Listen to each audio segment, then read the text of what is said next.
उस रात बड़े घर की दीवारें कुछ ज्यादा ही खामोश थी, जैसे आने वाले तूफान की आहट पहले ही महसूस कर चुकी हूं। हवा में अजीब सी घुटन थी और हर कोना किसी अनकहे सच को छुपाए बैठा था। अहाना खिड़की के पास खड़ी थी। बाहर फैला अंधेरा उसकी आंखों को नहीं डरा रहा था, क्योंकि उसके भीतर उससे कहीं ज्यादा गहरा सच जल रहा था।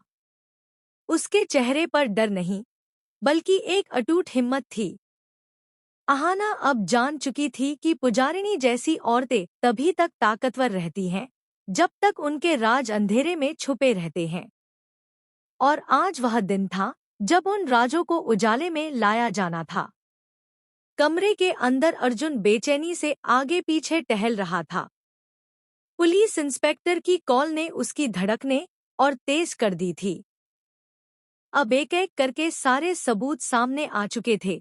कॉल रिकॉर्ड्स, गुप्त मुलाकातें, पैसों का लेनदेन और वो रिकॉर्डिंग जिसमें पुजारिनी खुद अपने नेटवर्क और हथियारों की बात कर रही थी। जो औरत अब तक धार्मिक, शांत और मासूम दिखती थी, उसका असली चेहरा अब एक खतरनाक नकाब बनकर उतरने वाला था। उधर पोल्टू अपने कमरे में बैठा था, बिल्कुल बेखबर। उसे अंदाजा भी नहीं था कि जिस औरत को उसने अपनी दूसरी पत्नी बनाकर घर में बैठाया है, वही उसकी जिंदगी का सबसे बड़ा जहर निकलेगी।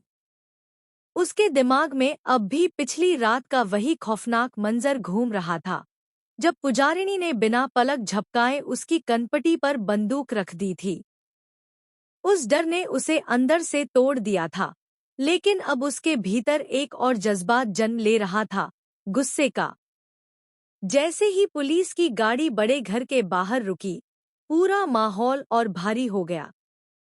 इंस्पेक्टर 2 सिपाहियों के साथ अंदर आए। अहाना और अर्जुन ने एक दूसरे की तरफ देखा। यह वही पल था जिसके लिए वे कई दिनों से खुद को तैयार कर रहे थे। पुजारिनी उस वक्त पूजा घर में बैठी थी, आंखें बंद, हाथ जुड़े हुए, जैसे कुछ हुआ ही न हो। उसका आत्मविश्वास खतरनाक था, मानो उसे पूरा यकीन हो कि कोई उसका कुछ बिगाड़ नहीं सकता। इंस्पेक्टर ने सख्त आवाज में पुजारिनी का नाम लिया। उसने आंखें खोलीं और एक पल के लिए भी घबराई नहीं। उल्टा उसके होठों पर हल्की सी मुस्कान आ गई, जैसे वह सब पहले से जानती हो। अहाना आगे बढ़ी और इंस्पेक्टर को वह फाइल थमा दी जिसमें पुजारिनी के सारे गुनाह कैद थे। जैसे ही सबूत जोर से पढ़े गए, पूरे बड़े घर में सन्नाटा छा गया।